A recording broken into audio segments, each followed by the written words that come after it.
Di antara sayuran berikut ini, manakah yang termasuk ke dalam kategori umbi-umbian? A. Kangkung, B. Kentang, C. Kemangi. Saksikan jawabannya sesaat lagi, jangan kemana-mana.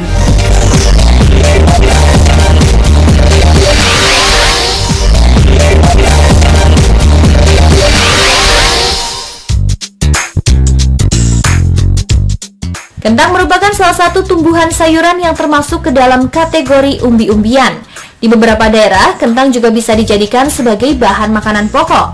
Banyak olahan makanan yang dapat dibuat dari kentang. Perlu Anda ketahui bahwa kentang ternyata bisa mengandung racun apabila tidak benar dalam proses penyimpanannya. Tentunya Anda tidak ingin kentang yang Anda masak atau makanan lainnya mengandung racun, bukan? Oleh karena itu, simak informasi selengkapnya mengenai makanan-makanan yang mengandung racun dalam tayangan berikut ini.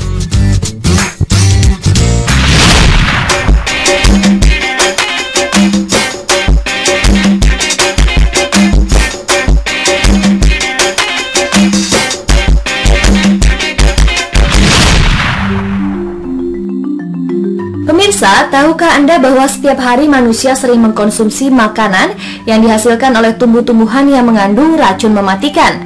Ada kalanya beberapa orang secara tanpa sengaja meracuni, bahkan membunuh dirinya dengan memakan bagian yang salah dari sebuah tanaman.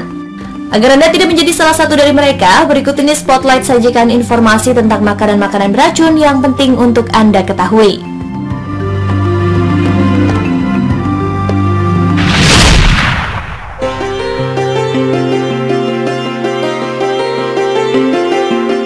Ceri adalah buah-buahan yang sangat populer. Tapi tahukah Anda, ternyata ceri mengandung zat beracun pada daun dan bibit atau bijinya. Ketika digigit, dikunyah, atau bahkan sedikit dirusak, biji-biji ceri ini akan memproduksi asam prusik atau sianida hidrogen yang sangat beracun. Keracunan daun atau biji ceri dapat menimbulkan efek pusing, mual, bahkan tidak sadarkan diri. Sedangkan keracunan dalam jangka yang panjang bisa menimbulkan sesak nafas, tekanan darah yang naik, dan gagal ginjal. Bahkan pernah ada kasus orang yang mengalami koma karena keracunan biji ceri. Tetapi Anda tidak perlu merasa cemas karena sekali lagi yang beracun dari ceri hanyalah daun dan bijinya saja. Jika Anda tidak sengaja menelan 1 atau 2 biji ceri, tentu saja hal itu tidak akan memberi pengaruh yang signifikan. Pastikan saja ketika Anda mengkonsumsi ceri, makanlah ceri yang sudah benar-benar matang dan berwarna merah segar. Jangan mengkonsumsi ceri yang masih mentah, apalagi memakan biji ceri dalam jumlah yang banyak. Dan yang terakhir, jika Anda memakan ceri, ingatlah untuk tidak menelan atau mengunyah bijinya.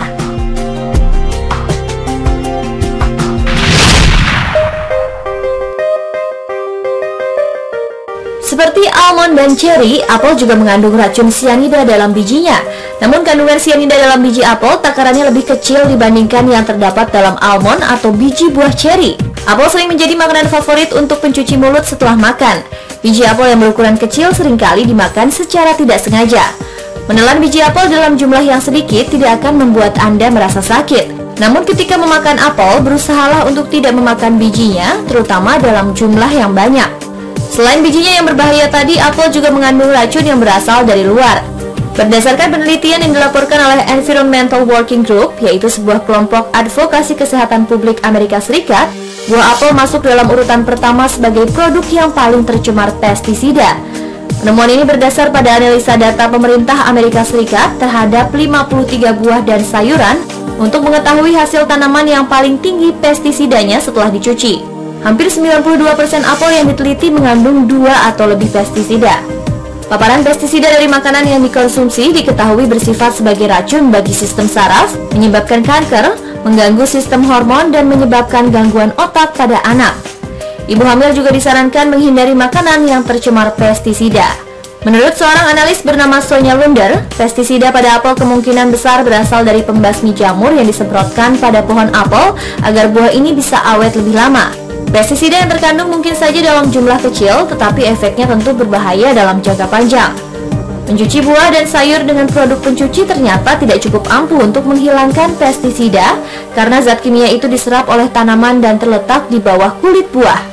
Untuk menghindari pestisida yang berbahaya ini, para ahli kesehatan menyarankan masyarakat untuk mengkonsumsi produk-produk organik.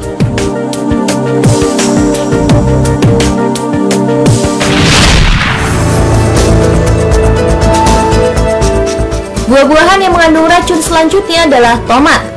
Daun dan batang dari tanaman tomatlah yang mengandung zat kimia berbahaya. Zat tersebut disebut glikoalkaloid. Dibilang berbahaya karena zat tersebut bisa menyebabkan kegugupan yang ekstrim dan gangguan perut. Selama ini daun dan batang tomat kerap digunakan dalam memasak untuk meningkatkan rasa. Namun keduanya harus dibuang dulu sebelum dimakan.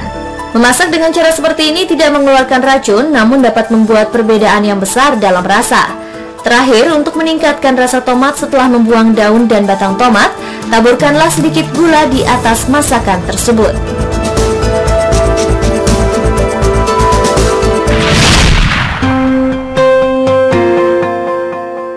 Berikutnya adalah kentang. Sama seperti tomat, kentang mengandung racun pada batang dan daunnya. Bahkan di dalam umbi kentang itu sendiri, jika dibiarkan lama akan menjadi berwarna hijau.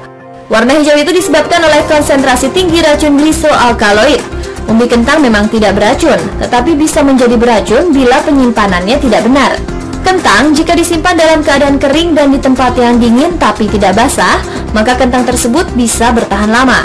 Tetapi jika kentang disimpan di tempat yang lembab dan apalagi terkena cahaya langsung, maka kentang tersebut akan berubah warna. Perubahan warna biasanya terjadi pada kulit kentang bagian atas, di mana biasanya akan tumbuh tunas. Kulit kentang berubah menjadi berwarna hijau yang menimbulkan racun bernama solanin. Solanin yang mengumpul sampai pada level yang tinggi bisa berbahaya. Senyawa solanin pada kentang biasanya akan menurun daya racunnya pada air mendidih dengan temperatur 150 derajat Celcius. Jika bagian yang menghijau hanya sedikit, bagian tersebut bisa dibuang, sedangkan yang masih bagus bisa dikupas dan dimasak. Racunan karena kentang jarang terjadi, namun bukan berarti tidak pernah sama sekali. Kematian bisa datang setelah lemah dan pusing yang berkepanjangan yang diikuti dengan koma. Sebagian besar kasus kematian oleh kentang selama 15 tahun terakhir di Amerika Serikat adalah karena memakan kentang hijau atau meminum teh daun kentang. Maka dari itu jangan pernah memakan kentang yang sudah hijau atau mengkonsumsi batang dan daunnya. Pemirsa, itulah beberapa makanan yang berasal dari tanaman yang ternyata mengandung racun. Sesungguhnya bukan makanannya lah yang berbahaya, tetapi akan jadi berbahaya jika salah cara mengkonsumsinya.